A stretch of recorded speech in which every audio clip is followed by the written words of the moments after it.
La Terre reçoit en permanence l'énergie du Soleil sous forme de lumière. Les basses latitudes en reçoivent davantage que les pôles. Les vents et les courants marins redistribuent cette énergie aux différentes latitudes. Pour mieux comprendre ces phénomènes et calculer leur impact, les chercheurs recourent à des simulations mathématiques. Ils découpent l'atmosphère en mailles élémentaires. Il leur est alors possible de calculer l'évolution de chaque maille en faisant un bilan d'énergie et de matière qui tient compte des échanges avec les mailles adjacentes.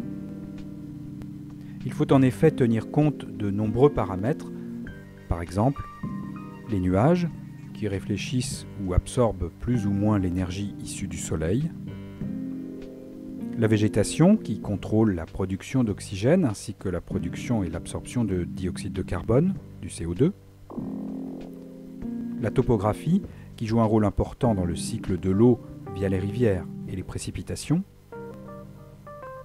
ou les activités humaines qui modifient le paysage et génèrent beaucoup de CO2 et d'autres gaz à effet de serre.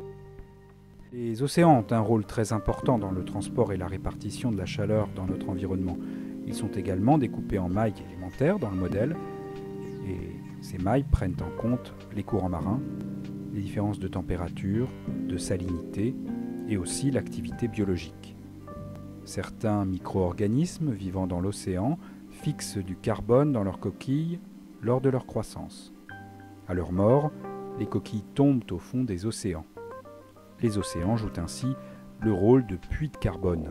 Pour manipuler l'ensemble des données, les chercheurs ont besoin d'ordinateurs très puissants en termes de mémoire et de capacité de calcul.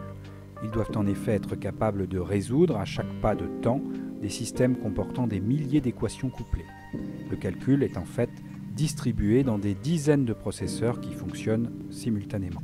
Cartes, graphiques, statistiques issues des calculs permettent aux chercheurs de visualiser les résultats et de naviguer dans la complexité du système climatique. Ici, l'évolution des océans, jour après jour.